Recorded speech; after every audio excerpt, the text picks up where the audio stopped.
오늘 이제 하나님께서 우리에게 주시는 말씀, 자, 베드로 전서 2장 1절부터 3절까지 우리 PPT 한번 보도록 하겠습니다. 우리 다니엘이 처음 태어났었을 때 모습이죠. 다니엘. 그 다음에 처음으로 발을 들어서 뒤집기 했었을 때 엎어진 거예요. 그러니까 처음으로. 그 다음에 이제는 잡고 서요. 잡고 서는데 이런 모습을 보게 됐습니다.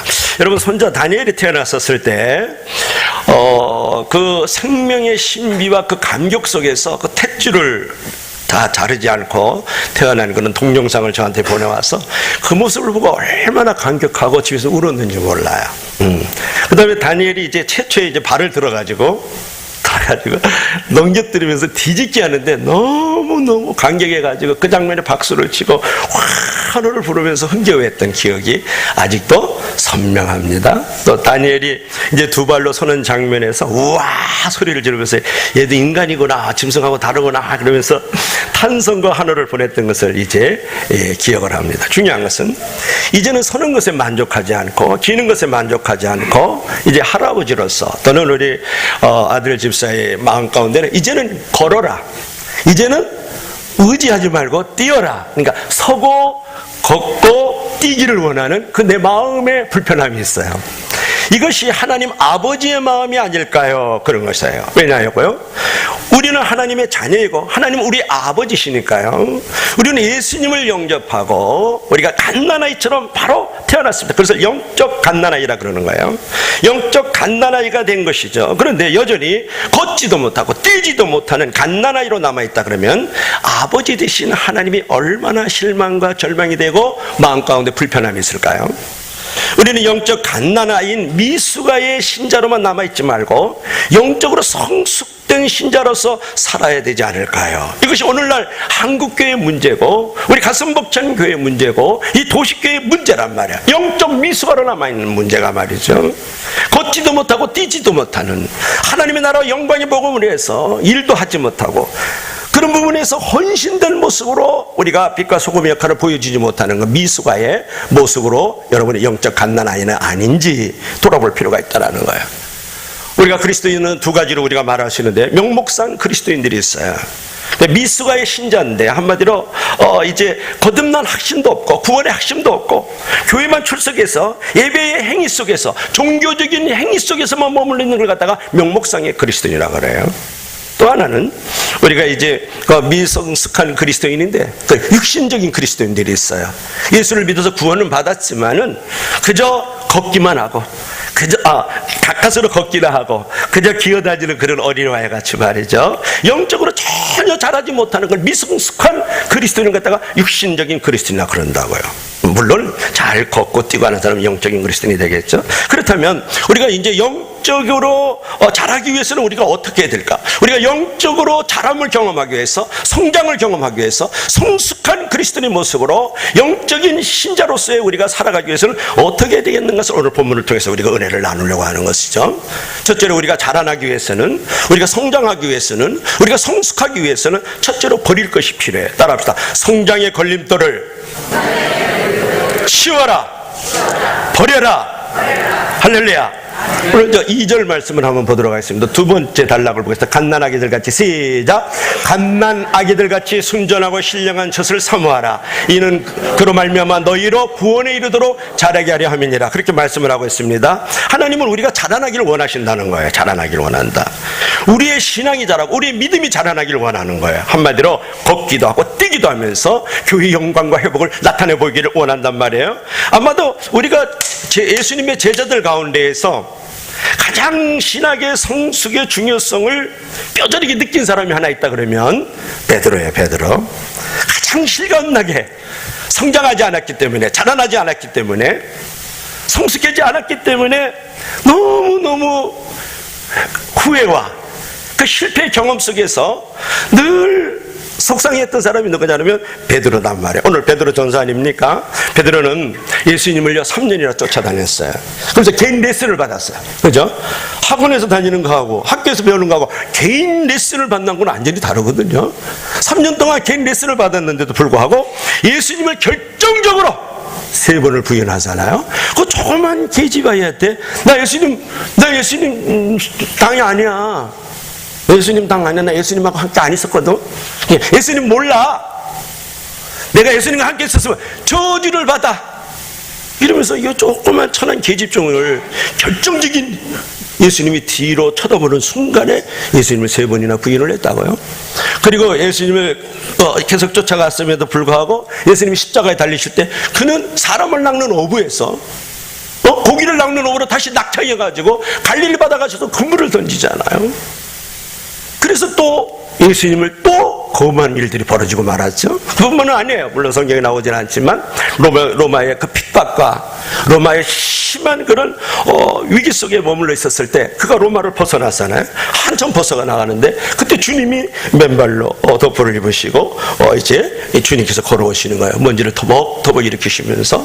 그때 베드로가 주여 어디를 가시나이까? 코바디스 도민에 네가 로마에 복음을 전하러 가는데 네가 거기서 나오니까 내가 들어가서 복음을 전해야 되지 않겠니? 그랬던 것이 바로 이런 경험을 했던 사람이 누굽니까? 베드로다.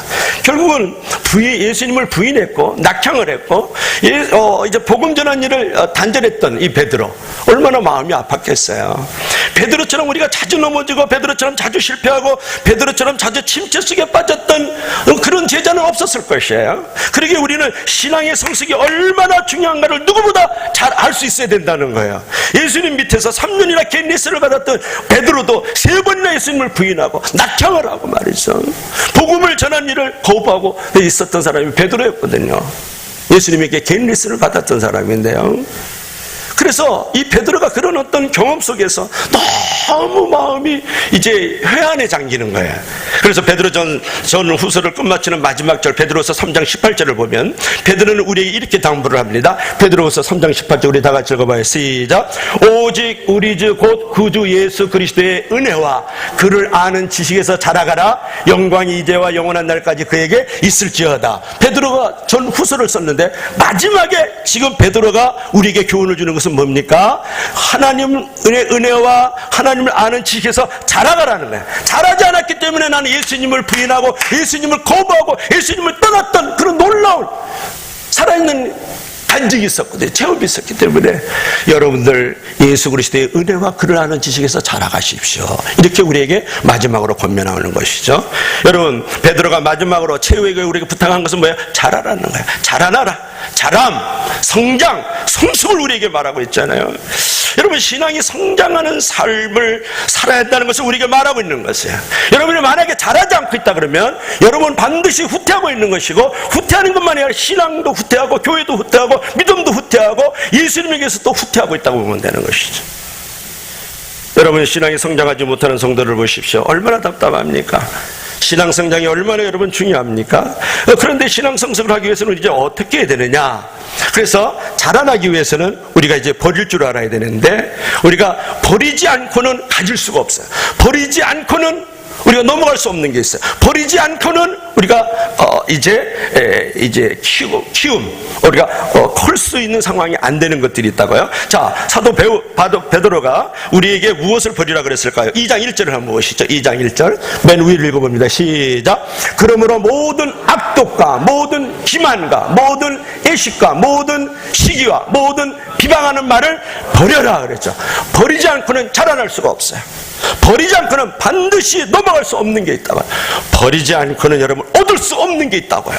근데 베드로가 자라나기 위해서는 버려라 그렇게 말씀을 하고 있는데 여기서 우리가 자라는 데 있어서의 걸림돌이 되는 몇 가지를 얘기했냐면 악독, 괴hul, 외식, 시기, 비방이란 말을 하고 있다가 이건 악독이라는 것은 뭐냐 그러면 자기만이 차지하려는 심사예요. 마음의 행태예요. 자기만이 차지하려는 것. 그러니까 부당한 방법으로 아주 불편한 방법으로 어떻게 하든지 자기만 찾으려는 것이 악독이에요. 괴hul이라는 것은 뭐냐면 거짓되고 간사한 언어로 속이는 것을 말하는 거예요. 자기 어떤 성취와 목적을 위해서 아주 거짓되고 간사한 언어로 속이는 것을 말하는 것이죠. 외식이라는 것은 뭐냐면 속은 썩었는데 겉으로만 멀쩡한 거예요. 옷은 이렇게 잘 입었는데 속은 목욕을 안 해가지고 냄새가 풀풀 나는 그런 어떤 이방 계집과 같은 것이에요. 그런 것이에요. 그러니까 위장하면서 위선 가운데 있는 걸 갖다가 우리가 외식이라는 말을 해요. 시기라는 것은 질투하는 마음이죠. 비방이라는 것은 뭡니까? 다른 사람의 명예나 가치를 손상시키는 거예요. 자기가 잘 되기 위해서 한번 중상모략하는 것을 말하는 것이죠. 그러니까 우리는 하나님 아버지를 우리의 아버지로 모신 한 가족들이거든요. 그러니까 예수님을 나의 구주로 영접한 천국의 가족들이란 말이에요. 하나님은 우리의 아버지, 우리는 그분의 자녀라는 사실을 여러분 지금 말씀을 드리고 있습니다. 이것이 얼마나 귀한 거고 얼마나 우리가 영광스러운 일입니까? 그러나 이 자녀들의 아름다운 교제를 파괴하고 인격을 성숙하는 데 저해가 되고 신앙이 자라는 데 걸림돌이 되는 것이 뭡니까? 이러한 것들을 버리지 않기 때문에 여러분, 악독, 기만, 외식, 시기, 비방하는 말을 버리지 않는 그런 삶이 되어지기 때문에 자라나지 못하는 거야. 자라나지 못하는 거야. 어떤 꽃질이라든지 풀들이 큰 돌에 이렇게 짓눌려 있는 것과 같은 것이죠. 배가 앞으로 가려고 그러는데 배를 갖다가 사슬로 묶어놓은 것과 똑같은 것이죠. 자라날 수도 없고 나갈 수도 없는 것. 왜냐? 버리지 않기 때문에. 이런 것들을 버리지 않기 때문에. 여러분, 우리가 교제가 깨어지고 우리 교회가 오늘날 여러 가지 모양으로 이제 돌을 맞고 있는 이유 중에 하나는 우리가 자라나지 않기 때문에. 근데 자라나지 않는데 무엇을 왜 이런 것들을 버리지 않기 때문에 그런 것이에요. 그러니까 이런 것들을 버리지 않으면 결국은 그리스도인의 교제도 단절될 뿐만 아니라 나 개인의 성장, 자람, 성숙의 방편도 막아버리는 것이죠. 파괴해버리는 것이다. 그러므로 여러분, 모든 악독과 모든 게을과 외식과 시기와 모든 비방하는 말을 버리기를 주의 이름으로 간절히 축원합니다. 한마디로 말하면 이걸 묶어버리면 뭐냐? 죄를 버리라, 그런 말. 맨 끝에 버리고 이런 말이 나오죠. 죄를 버려라, 그런 말이에요. 여러분, 죄라는 것은 하나님의 그 뜨거운 사랑의 온기를 느끼지 못하게 하는 것이 죄예요. 죄라는 것은 용서와 성결을 막는 것이 죄예요. 죄를 너무 많이 지고 있으면 스트레스를 이기지 못하고 자기 방어에 급급하게 만들고요. 죄는 하나님의 놀라운 계획과 인도와 보호를 받지 못하게 하고요. 심령의 평안을 받고 하나님의 선언과 신실함에 대한 믿음을 잃게 만들고 더 이상 하나님의 뜻대로 기도하지 못하게 만드는 것이 뭐냐? 죄다, 그런 말. 그러므로 무엇보다도 죄를 버릴 수 있길 주의 이름으로 간절히 축원합니다. 죄를 버려야 돼. 죄를 버려야 돼. 그것은 우리의 교제를 단절하고 인격을 깨뜨리고 신앙을 파괴하는 것이죠. 그런데 어느 날 미켈란젤로가 이제 훌륭한 조각품 예술을 만들기 위해서 커다란 그 대리석을 갖다 망치와 종으로 이렇게 쪼고 있었어요. 우리 미켈란젤로가 대표적으로 조각품 가운데 많은 위대한 작품이 있지만 이건 피에타입니다. 교황청에 가면은 여기 피에타가 있어요. 피에타. 그 다음에 다비드. 여기 아시죠? 벌거벗고 한 남자가 고추 달고 이렇게 물맷돌 들고 있는 거. 아주 근육질의 남자 다비드. 그 다음에 시스터나 성당 그 교황청에 가면은 이제 그 천지창조 그림을 그냥 대단하죠. 그런 것들을 그렸던 사람이에요. 근데 이 미켈란젤로가 이렇게 조각품을 이제 조각을 쪼고 있었는데 어떤 사람이 지나가다, 아니 그 좋은 대리석을 이처럼 많이 깨어버리면 낭비가 아닙니까? 그러는 거야. 대리석을 가지고 이걸 만들어야 되니까 대리석이 막 정으로 쪼서 이제 나가니까 이게 낭비가 아니냐, 그런 거예요. 그럴 때 미켈란젤로가 이 대리석이 깨어져 나갈 때 비로소 조각은 살아나게 됩니다, 그런 것이에요. 한마디로 깨어질 때 작품이 된다, 그런 말이에요.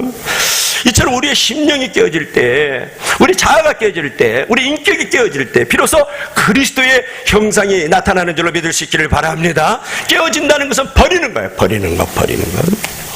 여러분들이 버리지 않으면 그리스도의 형상이 나타나지 않고 교회의 영광이 회복되지 않는다고요.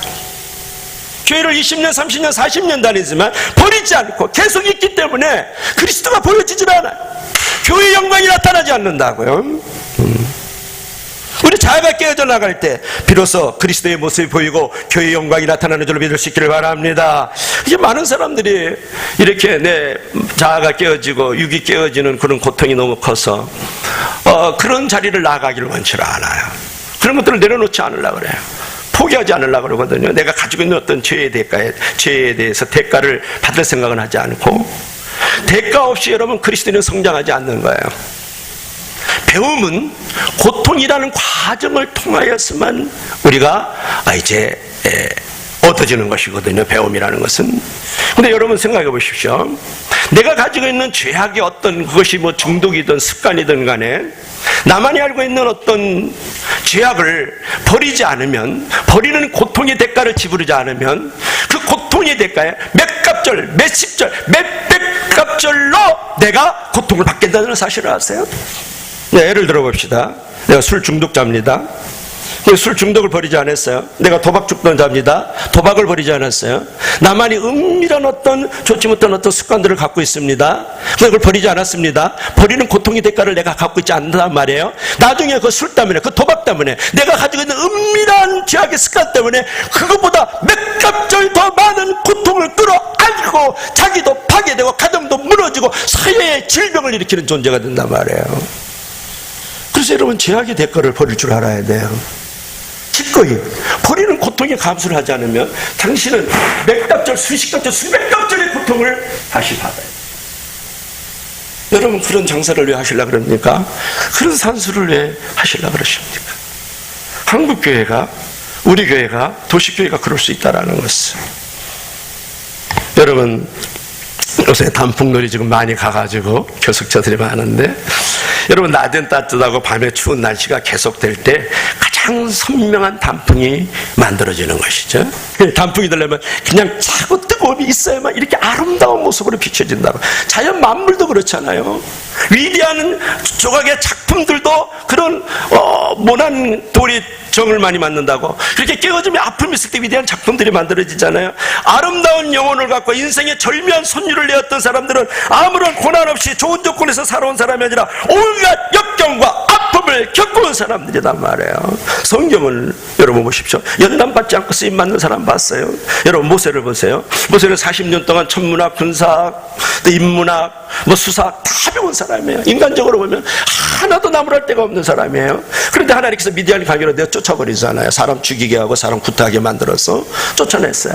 40년 동안 휘황찬란한 계급장 붙이고 멋진 휘황찬란한 검 옆에 들고 있다가 나무 몽댕이 지팡이라고 하나 들고 걸레와 같은 옷이나 하나 걸치고 가죠. 미디안 광야에서 훈련을 받아요. 사람의 지식과 경험으로서는, 사람이 가지고 있는 너의 정보와 어떤 지식으로서는 하나님이 너를 쓰실 수 없다라는 거예요. 하나님이 너를 쓰셔야 된다는 거예요.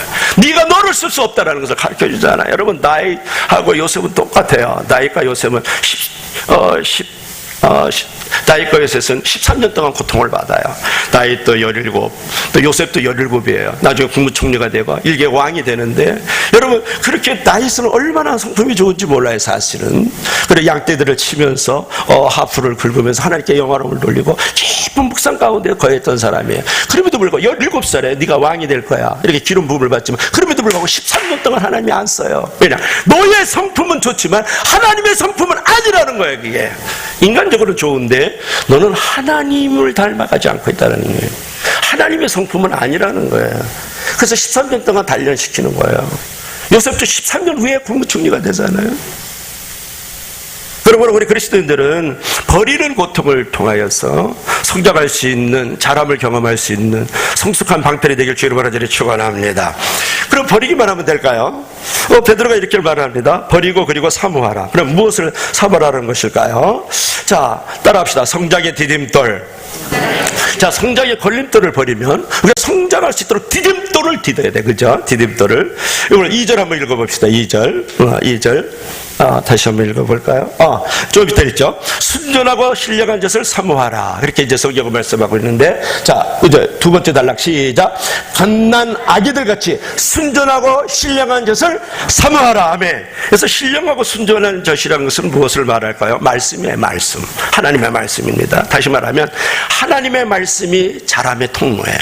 하나님의 말씀이 성장의 그릇이에요. 하나님의 말씀이 성숙의 방편인 줄로 믿으시기를 바랍니다. 우리가 인격적으로 성장하기 위해서, 우리가 신앙적으로 성장하기 위해서, 우리가 관계적으로 성장하기 위해서는 하나님의 말씀이 필요하다는 거예요. 말씀이. 갓난 아이들같이 순전하고 신령한 젖을 사모하라. 그래서 젖을 먹으면 아이들이 무럭무럭 자라나잖아요. 누워가지고 기동도 못하는 것이 어느 날 뒤집다가 그냥 여자는 막 번개돌이어야 돼. 다다다다다 걸어가지고 설거지도 못하게 한다고. 그 여자 또 그냥 서가지고 난리를 해요. 여러분, 이제 이 성숙의 방편이 뭐라고요? 말씀이다. 그러니까 건강한 아이들은 무척 말씀을 많이 사모하거든요. 건강한 아이들은 엄마 젖을 많이 좋아하죠. 엄마 젖을 얼마나 찾는지 몰라요. 만약에 엄마의 젖을 사모하는 식욕이 없다 그러면 성장은 불가능한 거죠. 자라나지 않는 것이죠. 만약에 아가야들이 식욕이 없다 그러면 우리 성도들이 한마디로 말씀에 대한 어떤 거룩한 식욕이 없다 그러면 말씀은 떡이니까 질병이 오면 식욕이 없어요. 질병이 오면 마찬가지로 신앙적으로 영적으로 병들어 있으면 우리 말씀에 대한 식욕을 상실하는 거예요. 어린아이들이나 어른들이나 병이 걸리면 밥맛이 없잖아요. 그죠? 그럼 병이 드는 거거든. 당신이 지금 하나님의 말씀을 가까이 가고 있는 것이 하나님과 가까이 하고 있는 거리 측정이에요. 당신 정말 말씀을 사모합니까? 말씀에 대한 식욕이 없다면 당신은 지금 병들어 있는 것이라고요. 신앙의 적폐를 만들고 있는 것이죠. 무가치한 대용품을 먹고 있기 때문에 우리가 또 식욕이 없어요. 뭐 아이스크림, 과자, 빵 이런 것들을 이제 이렇게 먹으면 정상적인 식사가 아니잖아요. 그럼 무가치한 대용품으로 나를 채워갔을 때 우리는 이제 식욕이 없는 것이죠. 식욕이 없어요. 말씀을 사모하는 마음을 잊어버리는 것을 말하는 영적인 갓난아이라고 봤었을 때에 여러분들이 늘 뉴스나 보면서 누가 검찰에 끌려갔니 안 갔니 이런 것들이나 보고 또 이제 뭐 촛불 집회 같은 데 이제 또 가게 되고 말이죠. 또 그 다음에 세상적인 어떤 드라마라든지 또는 여러 가지 세상적인 그런 어떤 지식이라든지 그런 어떤 경험들로만 나를 이렇게 채워놓고 있으면 말이죠. 결국은 그런 것 때문에 내가 하나님의 말씀에 대한 식욕이 없는 것이죠. 아이스크림 많이 먹으면, 그죠? 과자, 맛동산 엄청 많이 드시면, 어때요? 밥맛 있나요? 밥이 없는 거죠. 세상적인 어떤 지식과 정보에 대해서는 아주 엄청나게, 일어나면 벌써 핸드폰 끼고 자다가 핸드폰 열고 바로 아침 네이버로 돼서 뉴스부터 보잖아요. 제가 그러거든요, 제가. 여러분들이 더 하지 않겠어요? 목사보다는 조금 더 세상 속에 있으니까 말이죠. 여러분, 내가 더 이상 은혜를 사모하지 않는다 그러면 여러분의 신앙적으로 인격적으로 병든 증거입니다. 병든 사람이 식욕을 상실하듯이 영적 건강을 상실하면 은혜를 사모함이 없어지는 것이에요. 그의 영혼은 메마른 사막이 되는 것이에요. 베드로전서 1장 23절의 말씀을 보십시오. 너희가 거듭난 것이 썩어질 씨로 된 것이 아니요 썩지 아니할 씨로 된 것이지 하나님의 살아있고 항상 있는 말씀으로 되었느니라. 우리는 말씀으로 거듭났거든요. 그렇기 때문에 말씀이 우리에게 새 생명을 주었다고요. 말씀이 우리에게 새 생명을 주었듯이 우리가 말씀을 통해서 이 살아있는 씨앗을 통해서 죽어있는 씨앗이 아니고 우리가 생명이 자라나도록 만들어가야 되는 줄 믿을 수 있기를 바랍니다. 우리가 여기서 사모한다는 말은 사모한다는 말은 어떤 말이냐면 너무너무 그리워한다는 거예요. 너무너무 이제 내가 사랑한다는 거예요. 사모한다는 것은 그렇죠. 여러분들이 연애할 때 그 사모하는 심정을 알잖아요. 말씀을 정말 그렇게 사모하는가요? 그렇게 말씀이 정말 그립나요? 여러분, 사슴이 시냇물을 갈급던 것이 마른 땅이 비를 사모함과 같이 우리의 영혼이 그런 갈급함으로 있어야 되거든요. 여러분, 말씀은 선반 위에 장식품이 되면 안 돼요. 중요한 것은 말씀대로 사는 것이고, 말씀대로 사는 것의 가장 핵심은 뭐냐면 하나님과 이웃들에 대한 사랑인 것이죠. 사랑인 것이다. 여러분, 부시 미국 대통령하고 돈 에반스의 그 우정과 그 감동을 여러분 아십니까? 이거 부시 대통령인데 돈 에반스는 안 나오더라고요. 돈 에반스와 부시 대통령은 동갑으로서 초등학교 동창이에요. 그들이 불혹의 나이에 술독에 빠져서 방탕한 삶을 살았어요. 그들은 불혹의 나이 40이 되는 생일날 술을 끊기로 작정을 해요. 맹세를 해요. 그리고 돈 에반스가 말하기를 부시에게 성경을 365달락으로 쪼개서 매일 한 달락씩 읽게 해가지고 1년에 성경을 한 번 읽을 수 있도록 우리 권유를 하게 돼요. 둘은 열심히 그 약속을 지켜나갔고 그 말씀 가운데서 술독에서 벗어난 새로운 인생에 출발하고 부시는 대통령이 되고 돈 에반스는 상무장관이 되는 거예요. 장관이 됐다고요. 이런 어떤 우정의 관계, 이런 말씀 안에서 연결고리들을 좀 갖고 있으면 어떨까요? 커피 먹으러 나와, 등산하자, 놀러가자, 쇼핑할까, 그런 거 매우 중요해요. 그러나 여러분 지금 말씀과 성령 안에서 이렇게 연결되어 있다면 그런 것들을 하면 안 됩니다. 이것이 우선시돼야 되지 않겠어요? 내가 살아나면 나의 삶의 환경도 살아나지 않습니까? 이들이 말씀 안에 살아났더니 장관이 되고 대통령이 된 것 아니겠어요? 물론 인간의 연약함들을 다 갖고 있는 것이지만, 여러분 아브라함 링컨 아시죠? 초등학교도 나오지 못했지만 어머니로부터 유일한 유산인 성령을 삶의 자원으로 삼았을 때에 미국의 역사상 가장 위대한 대통령으로 남을 수 있었다고요. 생긴 건 고릴라와 같지만 이제 들릴려보다 더 위대한 인간이 된 줄로 믿을 수 있기를 바랍니다. 그는 성경을 하나님이 주신 인류의 최고의 선물이다 이렇게 고백을 했다고요. 대학교가 최고의 선물? 현대가 최고의 선물? 점수 잘 나오는 게 최고의 선물이에요. 자녀들 그렇게 키우지 마세요. 옆에 있는 집사님이 그런 얘기 하지 마세요. 성경은 인류의 최고의 선물인 줄 믿으시기를 바랍니다. 레브람 링컨 그래서 대통령이 되잖아요. 우리는 하나님의 말씀과 기도 생활에 점령을 해야 돼. 그렇게 하지 않으면 우리 삶의 속에서 거룩을 잊어버리게 되는 거예요. 거룩을 잊어버리고 세속적인 사람이 될 수밖에 없는 이유, 거룩이 없기 때문에. 거룩은 뭡니까? 성경이잖아요. 성경은 누구니까? 예수 그리스도잖아요. 예수 그리스도와 그분의 나라가 없고 성경이 없고 예배가 없고 이러면 사람이 거룩하지 않죠. 여러분, 돈이 이 세상을 변화시킨다고 생각이 됩니까? 건물이 이 세상에 이제 영향력을 준다고 생각을 했었죠? 많은 숫자가 이제 파워를 조성한다고 생각했죠? 그게 아니라는 게 너무 드러나고 있잖아요. 얼마나 한국교회가 지금 곤두박질 치고 있습니까? 얼마나 많은, 내가 요번에 여기 허리가 뜨끔해가지고 경기의료원에 갔는데 저보고 직업이 뭡니까? 그래서 교사입니다 그랬더니 또 그 의사가, 교사라고 하면 교사인 줄 알지, 그러면 초등학교예요? 또 중학교? 이렇게 물어본다? 그래서 내가 학원 선생도 있잖아요. 내가 그랬더니 뭘 자꾸 따져요? 내가 이제 그랬더니 더 이상 안 묻더라고요. 근데 그 다음날 들통난 줄로 믿을 수 있길 바라요. 우리 교회 원건사라고 한 분 계셔요. 그 이상한 분이. 그래갖고 또 다리 아프다가 갔다 해서 어제 우리 목사님 왔다 가셨는데 뭐 어떻게 됐나요? 그러니까 그분이 목사님이세요? 그럼 목사님이라고 얘기할 때까지 우리가 목사라고 안 그럴게요. 그러더라는 거 아니에요?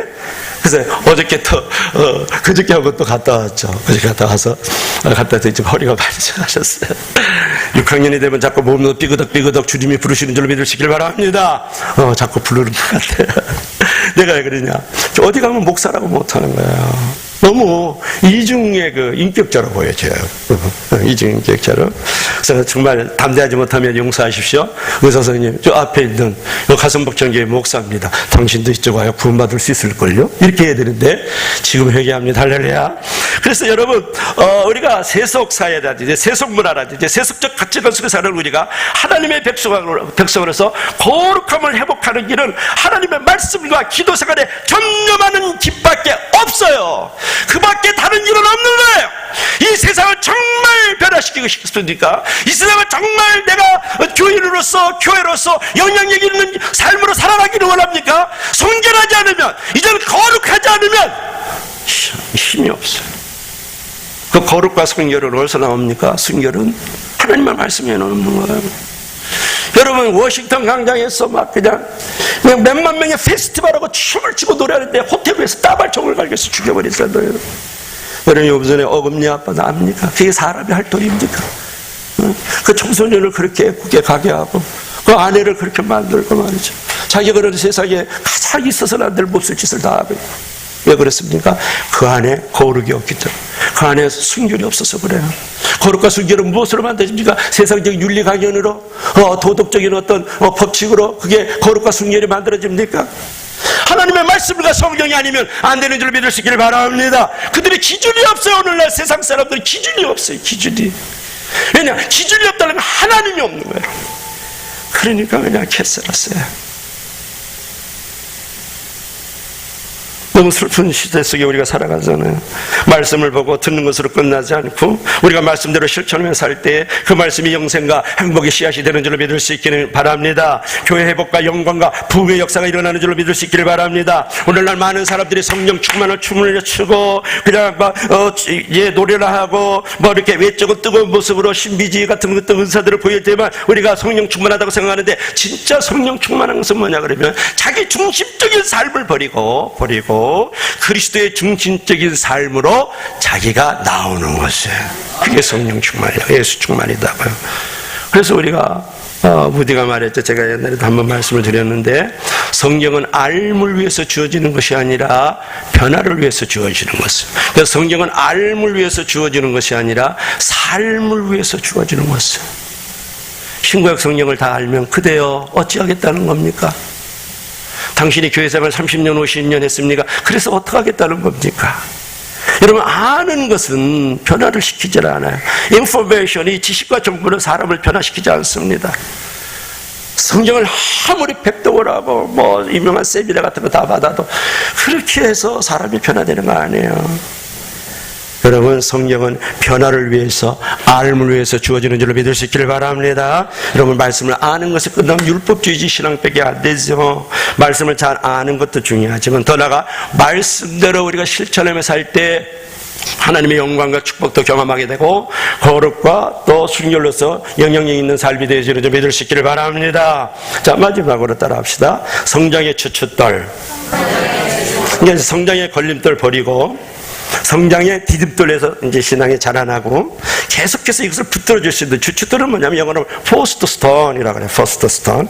포스트 알죠? 포스트를 세웠다. 이렇게 기둥들이 이렇게 있어요. 집에 이제 기둥들이 있는데 그 기둥을 받쳐주는 게 추춧돌이에요. 이런 거예요. 이런 거. 알았죠? 실물 이런 거. 우리가 건축물의 기둥을 받쳐주는 돌이라고요.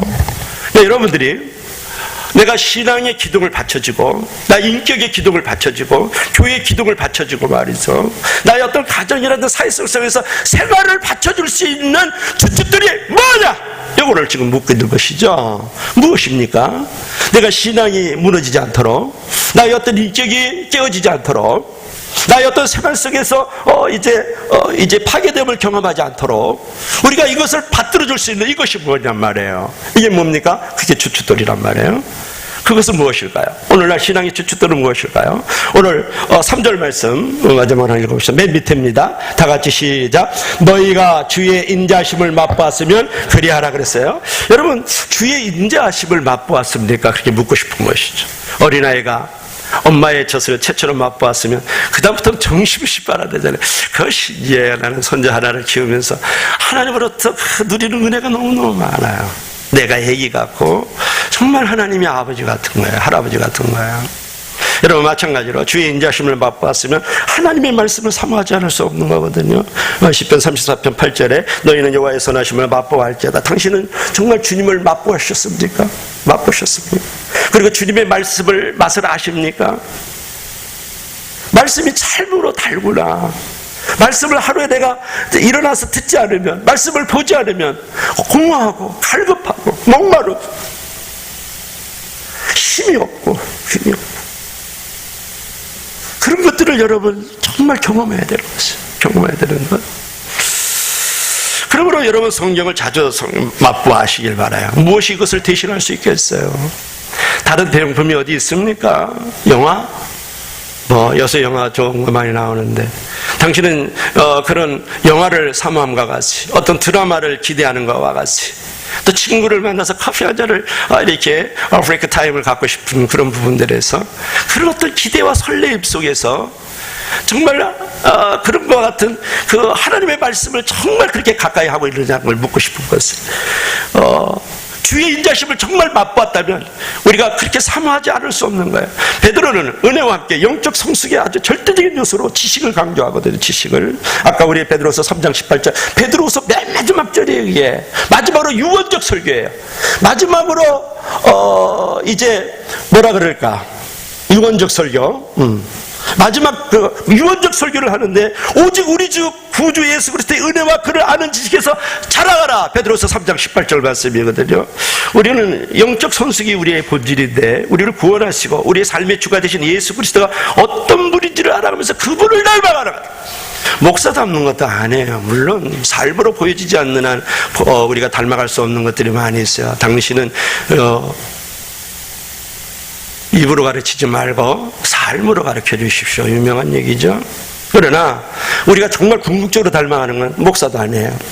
여러분이 가지고 있는 리더도 아니라고, 여러분 부모님도 아니라고. 누구를 닮아가니까 예수 그리스도를 닮아가는 과정이 바로 우리 신앙의 여정인 줄 믿으시기를 바랍니다. 그러므로 여러분들, 내가 간단하게 예수 그리스도를 구주를 믿었으면 이제는 체계적인 성경 공부를 해야 돼요. 여러분은 11월 말에는 발표할 거예요. 체계적 양육 시스템들을 가지고 지금 많이 고민을 하면서 소그룹들이 일단 돌아가게 만들고 있는 중이에요. 여러분, 새가족반에서 또 체계적으로 영적 훈련과 지식들을 가지고 제자훈련, 성경 공부, 특별히 소그룹을 통해서 내가 조금씩 만들어지는 거예요. 물론 예배 가운데도 많은 회복과 부흥들을 경험하지만 정말 나의 신앙과 인격을 깨뜨리면서 정말 변화와 성숙을 도모하는 것은 여러분 소그룹 안에서 나눔과 소통 속에 있는 것입니다. 믿으시면 다 같이 아멘. 여러분, 그래서 성경 공부 안 하고 30년 다닌 사람보다도 성경 공부 1년, 2년 하는 사람이 더 교회 생활을 집중적으로 체계적으로 잘 했어요. 흔들리지 않고. 그런 것이죠. 이런 부분들, 또 성직 매매하지 말고 성령 공부, 안수 집사 되려고, 장로 되려고, 목사 되려고 그때만 성령 공부하고 일절 하지 않고 있다는 것도 문제가 많이 되는 것이에요. 그때만 해요. 그 거래 관계로 하는 거예요, 사실상. 이제 그런 부분들. 그리고 여러분들 이제 이것저것에서 세미나도 듣기도 하고 훈련도 받기도 하고 내 나름대로 책 사다가 공부도 하고 하랬으면 담임 목사 밑에서 성경 공부를 해야 되고 훈련을 받아야 돼요. 왜 그럴까요? 왜 그럴까요? 예를 들어볼까요? 한 가지만. A라는 사람이 있는데 그 사람은 어느 단체에 가서 공부를 했어요. 사랑하라 그런 것을 공부했는데 아내 사랑하고 남편 사랑하라고 거기서 강조를 해요. 근데 우리 가성목철교회에서는 선교사님들을 사랑하고 선교지를 사랑하라 그런다고요. 그럼 같은 공동체 안에서 담임 목사님의 목학과 철학과 비전, 미션들을 가지고 그 안에서 이제 은혜를 나누고 한 통로가 돼서 한 목적을 향해서 한 비전을 향해서 나아가는 하나님의 말씀이 아니기 때문에 같은 사랑하라는 말씀인데 교회가 갈등이 오는 거예요. 어떤 사람이 귀신 들려는 사람은 잡아뜨리는 그런 교회에서 은혜를 받아가지고 이 교회는 왜 안 잡아뜨리냐는 그런 거.